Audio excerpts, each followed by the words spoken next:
Hey guys, welcome back.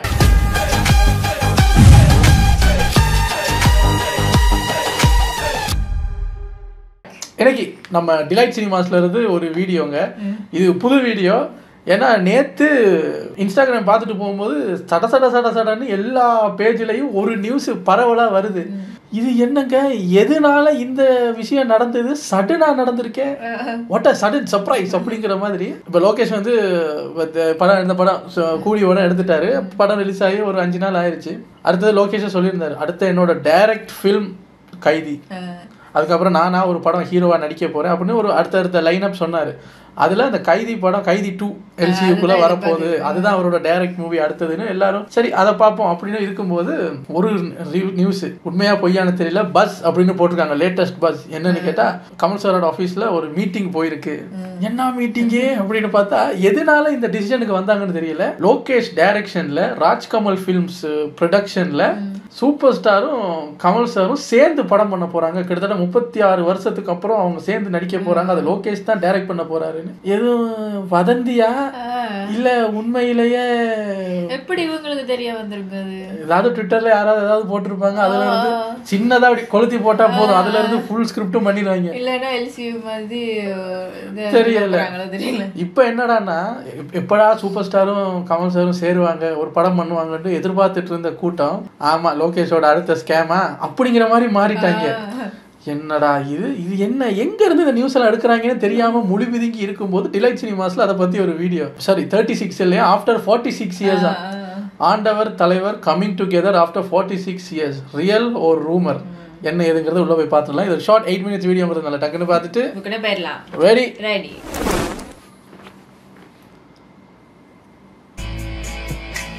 வந்தா நல்லதா இருக்கும். அப்படி நடந்தா லோகேஷ் தான் ஃபர்ஸ்ட் டைரக்டர் அதை செய்யறதுக்கு ரொம்ப வருஷத்துக்கு அப்புறம். வணக்கம் and welcome to delight cinemas. இந்த வீடியோவில் பார்த்தீங்கன்னா ஒரு மிகப்பெரிய ப்ராஜெக்டை பற்றின ஒரு அப்டேட் தான் நம்ம பார்க்க போகிறோம். இன்னைக்கு காலையிலேருந்து தான் இந்த ப்ராஜெக்டை பற்றின அப்டேட்ஸ் பயங்கரமாக வந்துக்கிட்டே இருக்கு. அது என்ன ப்ராஜெக்ட் அப்படின்னு கேட்டிங்கன்னா, டைரக்டர் லோகேஷ் கனகராஜோடைய இயக்கத்தில் உலகநாயகன் கமல்ஹாசன், சூப்பர் ஸ்டார் ரஜினி. ஏங்க நேற்று தானே நியூஸ் வந்தது, அதுக்குள்ள போஸ்டர் அடிச்சிட்டாங்க. இவங்க தான் நேற்று தானே நியூஸ் வந்தது. அப்படிதான் இந்த நாடோடிகள் படத்துல ஒருத்தர் சுத்துவார் இல்ல, அப்பதான் போட்டோ எடுப்பாரு, பேனர் வச்சிருவாரு. நேற்று தானே அந்த நியூஸே வெளியே வந்தது. அதுக்குள்ள போஸ்டர் டிசைன் பண்ணி ஏஐக்கு போய் ஏதோலாம் பண்ணி கமல்ஹாசன் அது இதெல்லாம் போட்டு once upon a time they lived a ghost written and directed by Lokesh Kanagaraj. ஆஹா, இவங்க தான் போல இருக்கு இந்த கிளர்ச்சியெல்லாம் உண்டு பண்றது. இவங்க 2 பேரும் சேர்ந்து ஒரு படம் பண்ண போறாங்க அப்படிங்கிற ஒரு நியூஸ் வந்திருக்கு. ப்ரோ இது ஒரு பழைய நியூஸ் தானே அப்படின்னு நீங்கள் நினைக்கலாம். ஏன்னா ஆக்சுவலாக இந்த காம்போ இந்த ப்ராஜெக்ட் வந்து விக்ரம் படத்துக்கு முன்னாடியே நடக்க வேண்டியது. அப்போவே ஒரு பிளான் அவங்க கிட்ட இருந்தது. ஆனால் சில காரணங்களால பண்ண மாட்டாரு லோகேஷ். அடுத்த வர நியூஸ் என்ன அப்படின்னு பார்க்கும்போது உடனே இந்த ப்ராஜெக்டை வந்து ஸ்டார்ட் பண்ண போறாங்க அப்படின்னு சொல்லப்படுது. எந்த அளவுக்கு சீக்கிரம் அப்படின்னு பார்த்தீங்கன்னா, இப்போ லோகேஷ் வந்து கூலி முடிச்சிட்டாரு, படம் தியேட்டர்ஸ்ல ஓடிட்டு இருக்கு. அடுத்து லோகேஷ் டைரக்ட் பண்ண போற படம் வந்து கைதி 2. ஆனால் கைதி 2க்கு முன்னாடியே இந்த ப்ராஜெக்ட் வந்து ஸ்டார்ட் பண்ண போறாங்க அப்படிங்கிற மாதிரி இப்போ லேட்டஸ்டா ஒரு நியூஸ் கிடைச்சிருக்கு. ஒரு பக்கம் இந்த நியூஸ் வந்து ஆல்மோஸ்ட் கன்ஃபார்ம்ட் அப்படிங்கிற மாதிரி சொல்லப்படுது. ஆனால் இன்னொரு பக்கம் பார்த்தோம் அப்படின்னா இது வந்து கம்ப்ளீட்டா ரூமர் தான் அப்படிங்கிற மாதிரியுமே நியூஸ் இருக்கு. எது ரூமர் அப்படின்னு பார்த்தீங்கன்னா, ப்ராஜெக்ட் வந்து ரூமர் கிடையாது. கன்ஃபார்மா இந்த ப்ராஜெக்ட் வந்து ஒன்று இப்போ நடக்கல அப்படின்னாலும் ஃபியூச்சர்ல கண்டிப்பாக நடக்கும். பட் இந்த ப்ராஜெக்ட் கைதி 2க்கு முன்னாடியே நடக்க போகுது அப்படிங்கிறது ஒரு ரூமரா இருக்கலாம் அப்படிங்கிற மாதிரி ஒரு பக்கம் ஒரு நியூஸ் இருக்கு. கமல் அண்ட் ரஜினி 2 பெரிய லெஜெண்ட்ஸ் ஒரே படத்துல ஒன்னா சேர்ந்து நடிக்கிறாங்க அப்படின்னாலே அந்த படத்துக்கு பயங்கரமான ஒரு ஹைப், பயங்கரமான ஓப்பனிங் அண்ட் பயங்கரமா ஹைப்புங்கிற வார்த்தையை கேட்டாலே மன உளைச்சலா இருக்குங்க. ஹைப்பு 1000 crore இந்த நம்பர்ஸ் இந்த வேர்ட்ஸ் எல்லாம் கேட்கும்போது மாதிரி இருக்கு. நேற்று ஒருத்தர் இந்த நியூஸை கேட்டு கமெண்ட் பண்ணியிருக்காரு, ஆஹா 1000 crore பைத்தியம் பிடிச்சிருச்சுன்னா அவங்களுக்கு அவசரமா அந்த படம் பண்றாங்கன்னா என்ன அர்த்தம், 1000 crore அடிக்காம விட மாட்டோங்கிற மாதிரி இருக்காங்க போல இருக்கு. வேணாம் சார், பழைய தமிழ் சினிமா எப்படி இருந்தது அப்படி இருப்போமே. நல்ல நல்ல படங்கள், இந்த 1000 crore ப்ரெஷர் எல்லாம் இல்லை. 100 crores கிராஸ் பண்ணாலே ஆஹா ஓஹோன்னு பார்த்து பேசிட்டு இருந்தது. இப்போ வந்து ஃபுல்லா படம் நல்லா இருக்கோ இல்லையோ நம்பர்ஸ் வச்சு தான் எல்லாரும் பேசுறாங்க. ஒரு படம் நல்லா இல்லை, இப்போ ஃபார் எக்ஸாம்பிள் கூலி வந்து நல்லா இல்லை அப்படின்னா, உனக்கு தான் நல்லா இல்லை படம், 4 நாள்ல 400 கோடி தெரியும்ல. 400 கோடி வந்தால் எனக்கு என்ன சார், ஏன் 200 ரூபா போச்சு இல்லை. இப்போ வந்து ஒரு படம் நல்லா இருக்கு அப்படிங்கறத அந்த நம்பர்ஸ் வச்சு தான் டிசைட் பண்ற அளவுக்கு மாறிட்டோம். ஒரு பிசினஸ் இருக்குங்கிறது நம்ம எல்லாருக்கும் தெரிஞ்ச ஒரு விஷயம் தான். கடைசியா இவங்க 2 பேரும் சேர்ந்து நடிச்ச படம் எது அப்படின்னு பாத்தீங்கன்னா அலாவுதீனும் அற்புத விளக்கும். அந்த படம் 1979ல ரிலீஸ். அதுக்கப்புறமா ரஜினியோடைய தில்லுமுல்லு படத்துல கமல் கேமியோ பண்ணிருப்பாரு. கமல், அமிதாப் பச்சன் இவங்க 2 பேரும் சேர்ந்து நடிச்ச ஒரு ஹிந்தி படத்துல ரஜினி கேமியோ பண்ணிருப்பாரு. பட் கேமியோஸ கணக்குல வைக்காம 2 பேரும் கதாபாத்திரங்களா சேர்ந்து நடிச்ச படம் வந்து அலாவுதீனும் அற்புத விளக்கும் தான். அந்த படம் ரிலீஸ் ஆகி 46 வருஷம் ஆகுது. ஸோ இத்தனை வருஷத்துக்கு அப்புறமா மறுபடியும் இவங்க 2 பேரும் சேர்ந்து ஒன்னா ஒரு படத்துல நடிக்க போறாங்க. இந்த ப்ராஜெக்டை யார் தயாரிக்க போறா அப்படின்னு பாத்தீங்கன்னா இந்நேரம் உங்களுக்கே தெரிஞ்சிருக்கும்னு நினைக்கிறேன். சூப்பர் ஸ்டாருக்கு ஏற்கனவே ஒரு பழைய கமிட்மெண்ட் ஒன்று இருக்கு. உலகநாயகனுடைய RKFI பேனர்ல நான் ஒரு படம் பண்ணி தரேன், நடிக்கிறேன் அப்படிங்கிற ஒரு கமிட்மெண்ட்டை முன்னாடியே அவர் கொடுத்திருந்தாரு. ஸோ அந்த கமிட்மெண்ட்டை தான் இப்போ நிறைவேற்றுறாரு அப்படின்னு சொல்லப்படுது. அண்ட் அதே மாதிரி உலகநாயகன் கமல்ஹாசன் எடுத்துக்கிட்டோம். சூர்யா படங்கள் உள்ள வராத வரைக்கும் நிம்மதி. லோகேஷுக்கு ஃபுல் ஃப்ரீடம் கமல் சார் கம்பெனில இருந்து கிடைக்கும். நீ என்ன வேணாலும் பண்ணி எப்படி வேணாலும் மாத்துன்னு. இந்த பெரிய சம்பளம் கொடுக்குற பெரிய ஹீரோஸுங்கிறதுனாலே சூர்யா பிக்சர்ஸ் மூக்கு வேர்த்துக்கிட்டு முன்னாடி வந்துடும். அவங்கள மட்டும் தயவு செஞ்சு உள்ள எடுக்காதீங்க. இது LCUல இல்லைன்னாலும் பரவாயில்ல, ஸ்டாண்டலோனாவே பண்ணட்டும். லோகேஷ் மேல ப்ரெஷர் ஏற்ற வேணாம் அப்படின்னா அவர் வந்து வெளி பேனர்ல படங்கள் பண்றது கிடையாது. அவருடைய ஓன் பேனர்ல மட்டும்தான் படங்கள் பண்ண போறாரு. நடுவில் கல்கி மட்டும்தான் வெளியில போய் பண்ணிட்டு வந்தாரு. இந்தியன் 2 எல்லாம் கணக்கில் எடுத்துக்க முடியாது, ஏன்னா அது வந்து பழைய கமிட்மெண்ட். ஸோ அந்த வகையில இந்த கிராண்டான ப்ராஜெக்டை RKFI தான் தயாரிக்கிறாங்க. ஆனா RKFI மட்டும் தனியா தயாரிக்க போறது கிடையாது. RKFI பிளஸ் ரெட் ஜெயின் 2 பேரும் சேர்ந்து ப்ரொடியூஸ் பண்ண போறதா தான் நியூஸ் வந்துருக்கு. இந்த படம் சூப்பர் ஸ்டாரை பொறுத்த வரைக்கும் தலைவர் 173 ப்ராஜெக்டா அவருக்கு இருக்கும் அப்படின்னும், உலகநாயகனை பொறுத்த வரைக்கும் KH235 ப்ராஜெக்டா அவருக்கு இருக்க போகுது அப்படிங்கிற ஒரு நியூஸ் இருக்கு. எந்த அடிப்படையில் KH235 அப்படிங்கிறது எனக்கு தெரியல. ஏன்னா போன படம் தக் லைஃப் வந்து KH234 ஓகே. ஆனால் அதுக்கு முன்னாடி KH233 H வினோத் டைரக்ட் பண்ற மாதிரி இருந்தது. ஆனால் அந்த ப்ராஜெக்ட் வந்து நடக்கல. அப்போ அந்த KH233ல எந்த ப்ராஜெக்டை ஃபில் பண்ண போறாங்கன்னு எனக்கு தெரியல. அதே மாதிரி அன்பறிவு மாஸ்டர்ஸோடைய இயக்கத்துல உலகநாயகன் ஒரு படம் பண்ண போறாரு. அதுதான் அடுத்து அவர் ஸ்டார்ட் பண்றதா இருந்தது. இப்போ இந்த ப்ராஜெக்ட் நடக்கிற மாதிரி இருக்கிறதுனால அந்த படம் வந்து தள்ளி போகும் அப்படின்னு தான் சொல்லப்படுது. ஸோ அந்த ப்ராஜெக்ட் பார்த்தீங்கன்னா KH237 அப்படின்னு தான் சொல்லியிருந்தாங்க. அப்படி பார்க்கும்போது KH235, 236 2 கேப் இருக்கு. இப்போ இந்த ப்ராஜெக்ட் வந்து KH235 அப்படின்னா அப்போ 236 எந்த ப்ராஜெக்டா இருக்க போகுது, 233 எந்த ப்ராஜெக்டா இருக்க போகுதுன்னு தெரியல.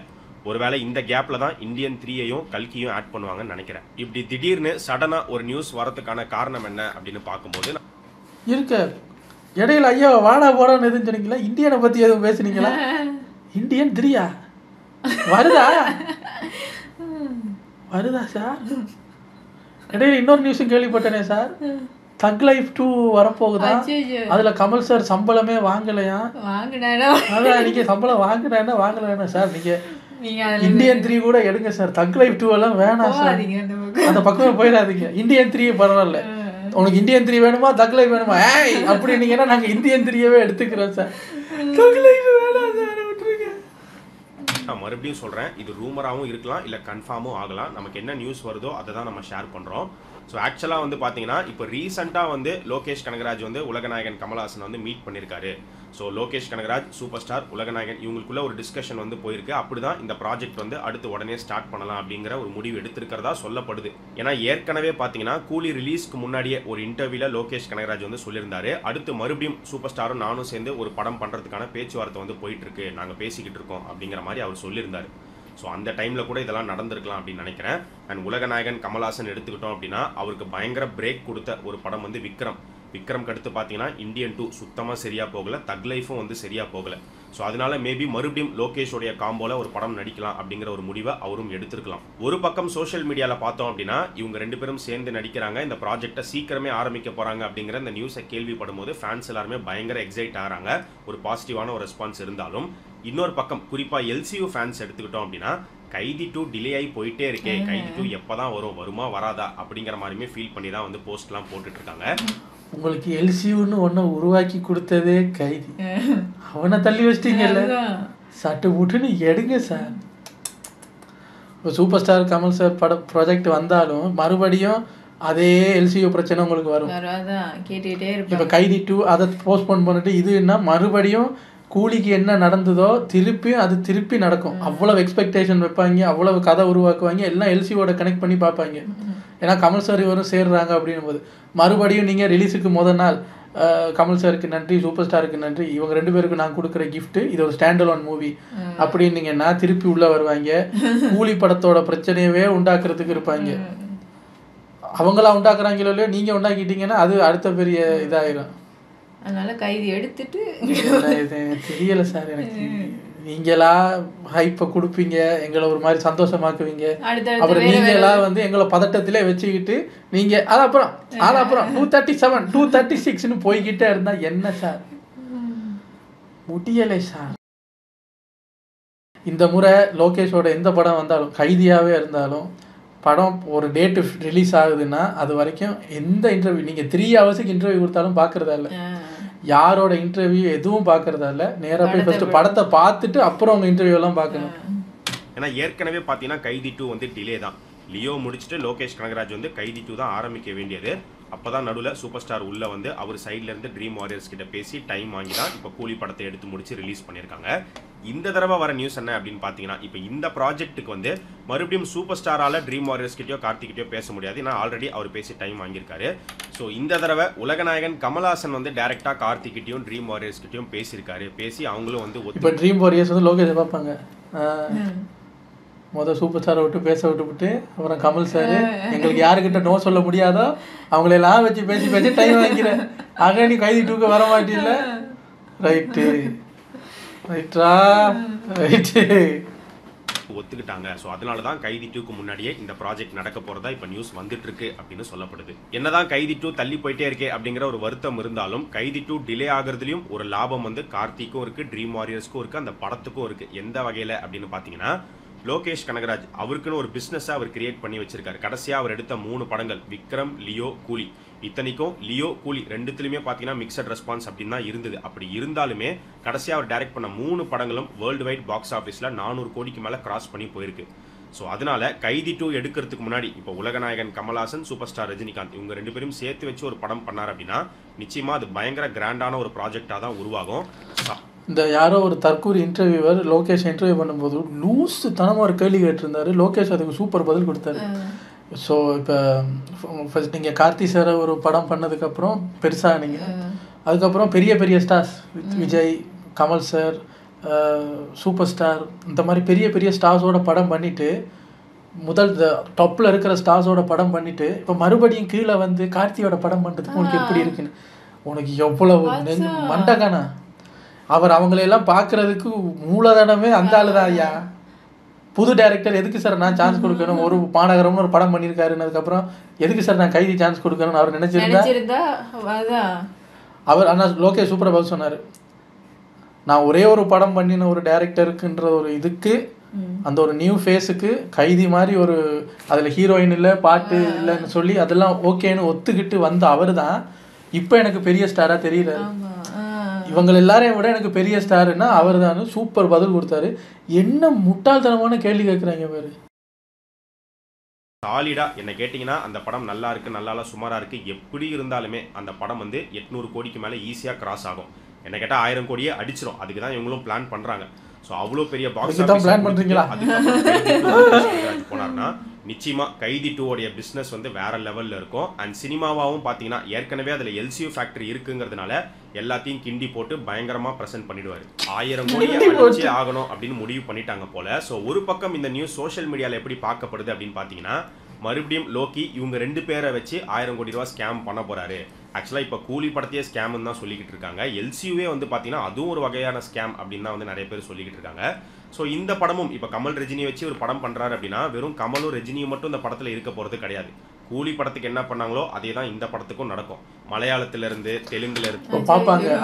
ஆல்ரெடி நம்ம இதெல்லாம் இழுத்து போட்டுமே 1000 crore அடிக்க முடியல. என்ன பண்ணலாம்? லோகேஷ் ஐடியா கொடுக்குறோம். என்கிட்ட ஒரு சூப்பர் ஐடியா இருக்குது சார். யாரையும் கூப்பிடாது. இல்லை நீங்கள் சூப்பர் ஸ்டார் மலையாளம், கன்னடா, ஹிந்தி, மராட்டி, ஸ்ரீலங்கா படத்துலேருந்து ஒருத்தரை எடுப்போம். எல்லாம் என்னென்ன மொழியில் படம் எடுக்கிறாங்களோ குஜராத்தி, இங்கிலீஷு, ஸ்பானிஷு, இட்டாலி எல்லா சினிமாவிலேருந்து ஒருத்தரை கூப்பிடுவோம். ஸ்ரீலங்கா படம் அதையும் விட்டு வைக்காதீங்க சார்.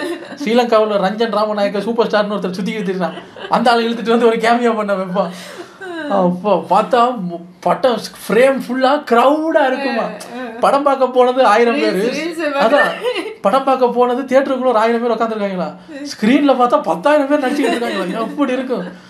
இப்பயும் 1000 கோடி தரலன்னு வைங்கடா, நீங்க தான்டா தப்புன்னு நம்ம மேல திரும்பிடுவாங்க. இத்தனை பேரை போட்டு படம் எடுத்தமே 1000 கோடி தந்தியா? ஐயோ, இது அங்க மக்களை எல்லாம் நீங்க கூட்டிட்டு போயிட்டு படத்துல நடிக்க வச்சா எப்படி ஆயிரும்? அதான் இருக்கிற பாப்புலேஷன்ல பாதியை நீங்க எழுட்டு போய் படம் பண்ணா 10,000 கோடி யாரு தர்றது? 10,000 கோடியா 1000 கோடி யாரு தர்றது? ஐயோ இது 1000 கோடின்னு ஒரு புது நோய் வந்து எங்க போய் முடிய போகுதுன்னு எனக்கு தெரியல. கன்னடத்திலிருந்து ஹிந்திலிருந்து அப்படின்னு சொல்லி கண்டிப்பா ஒரு சில ஆர்டிஸ்ட்டை வந்து உள்ள கொண்டு வருவாங்க. இந்த படத்துல 2 பெரிய ஸ்டார்ஸ் இருக்காங்க அப்படிங்கறதுனால ஒவ்வொரு இண்டஸ்ட்ரியில இருந்துமே 2 பெரிய ஆக்டர்ஸ் கூட உள்ள கொண்டு வரலாம். இந்த மாதிரி 2 பேரை மட்டும் வச்சு எடுங்க நல்லா இருக்கும். 1000 கோடி வந்து கிராஸ் ஆகும். அதனால அப்படிதான் வந்து பண்ணுவாங்க. அப்படி பண்ணாங்கன்னா அதே பழைய பேட்டர்ன் தான், அதே கூலி விக்ரம் பேட்டர்னே தான் மறுபடியும் லோகேஷ் கனகராஜ் கொஞ்சம் வேற விதமா வந்து ஃபாலோ பண்ணுவாருன்னு நினைக்கிறேன். சரி, கமல் ரஜினி இவங்க 2 பேரும் சேர்ந்து நடிக்க போறாங்க, அதெல்லாம் ஓகே. ஆனா என்ன மாதிரியான ஒரு கதைக்களத்துல இவங்க 2 பேரும் நடிப்பாங்க, எப்படி லோகேஷ் இவங்களை பிரசன்ட் பண்ணுவாரு அப்படின்னு பார்க்கும்போது நியூஸ் இருக்கு. ஒரு பக்கம் வந்து பாத்தீங்கன்னா இந்த படத்துல இவங்க 2 பேருமே வந்து வயசான கேங்ஸ்டர்ஸா இருப்பாங்க, இவங்களை பத்தின ஒரு கதையா இருக்கும் அப்படின்னு சொல்லப்படுது. அப்படி இல்லைன்னா இப்ப சூப்பர் ஸ்டார் ஆடியோ லான்ச்ல சொன்னார்ல, என்கிட்ட லோக்கி ஒரு கதை சொன்னாரு, பக்கா வில்லன் சப்ஜெக்ட், பக்கா வில்லன். நான் அப்படியே சந்தோஷமாயிட்டேன். ஏன்னா வில்லன்னா சிரிச்சுக்கிட்டு அடிக்கலாம், அழுதுகிட்டு அடிக்கலாம், என்ன வேணாலும் பண்ணலாம். அப்போ லோகேஷும் சொல்லியிருந்தார், அவுட் அண்ட் அவுட் ஒரு வில்லன் கேரக்டர் சூப்பர் ஸ்டாருக்கு நான் பண்ணி அந்த கதை சொல்லி அவருக்கும் பிடிச்சிது. அதுக்கு யாரை ஹீரோவை போடலாம்னு தேடுற அந்த இதில் வந்து அப்படியே அது மிஸ் ஆகி போச்சுன்னு. இப்போ எல்லாரும் சொல்கிறாங்க என்னென்னா, உலகநாயகன் வந்து ஹீரோவாகவும் சூப்பர் ஸ்டார் வில்லனாகவும் எப்படி இருக்கு அப்படின்றாங்க. நம்ம இப்படித்தான் அனௌன்ஸ்மெண்ட் வந்ததுக்கே இந்த கதை கட்ட ஆரம்பிச்சோம்னா எப்படி இருக்கு லோகேஷ் வருவார், பிம்பிளிக்கு பிலாப்பி எப்படி இருக்கி அப்படின்ட்டு வந்து நிற்பாரு. அதனால பேசாமல் இருப்போம் நம்ம எல்லாரும். அவங்க என்னத்தை வேணாலும் சமைக்கட்டும், கொண்டு வந்து தியேட்டரில் தரட்டும், பார்த்துப்புட்டு அப்புறம் வந்து ஹைப் ஏற்றுவோம். அது வரைக்கும் கொஞ்சம் பேசாமல் இருப்போமே, என்னையும் சேர்த்து தான் சொல்கிறேன். ஆனால் இன்னொரு பக்கம் வர நியூஸ் என்ன அப்படின்னு பார்க்கும்போது, ஆக்சுவலாக கூலி படத்துக்கு முன்னாடி சூப்பர் ஸ்டார் கிட்ட லோகேஷ் சொன்ன கதை வந்து ஒரு ஃபேண்டசி ஃபிலிம். அந்த படத்தில் சூப்பர் ஸ்டார் தான் மெயின் வில்லன், ஹீரோவா வந்து யாரை போடுறோம் அப்படின்னா லோகேஷ் வந்து ஒரு இன்டர்வியூல சொல்லியிருந்தாரு. மேபி அந்த ப்ராஜெக்டை கூட இப்போ லோகேஷ் எடுத்து பண்ணலாம், சூப்பர் ஸ்டாரை கம்ப்ளீட் வில்லனா காமிச்சு உலகநாயகனை வந்து ஹீரோவா கொண்டு வரலாம் அப்படிங்கிற மாதிரியுமே வந்து சொல்லப்படுது. பட் என்ன கேட்டால் ரஜினி வில்லன், கமல் ஹீரோ இப்படி இருந்தால் தான் வந்து பயங்கரமாக இருக்கும். ஸோ அந்த மாதிரி லோகேஷ் கனகராஜ் பிளான் வச்சிருக்காரா, இல்லை அவர் என்ன பிளான் வச்சிருக்காரு அப்படிங்கிறதே தெரியல. இன்னொரு டவுட் இருக்கலாம், ப்ரோ லோகேஷ் வந்து அடுத்து ஹீரோவா நடிக்க போறாரு அருண் மாத்தேஸ்வரனுடைய இயக்கத்தில் அப்படின்னு. அந்த ப்ராஜெக்டும் இருக்கு. ஆக்சுவலாக பார்த்தீங்கன்னா ஜெயிலர் 2 ஷூட் இன்னும் முடியல, இந்த வருஷம் எண்டு வரைக்குமே ஜெயிலர் 2 ஷூட் வந்து கண்டினியூ ஆகும். ஸோ அதுக்கு நடுவில் அருண் மாத்தேஸ்வரனுடைய இந்த ப்ராஜெக்டை லோகேஷ் வந்து ஸ்டார்ட் பண்ணிடுவார். செப்டம்பர் இல்லைனா அக்டோபரில் ஸ்டார்ட் பண்ணுறாங்கன்னு நினைக்கிறேன். அது வந்து ஒரு குவிக்கான ஒரு ப்ராஜெக்ட் தான், சீக்கிரம் எடுத்து முடிச்சிருவாங்க. அதை முடிச்சுட்டு அடுத்த வருஷம் 2026 உடைய ஃபர்ஸ்ட் ஹாஃப்ல வந்து இந்த ப்ராஜெக்டை ஸ்டார்ட் பண்ணுவாங்க அப்படிங்கிற மாதிரி ஒரு நியூஸ் இருக்கு.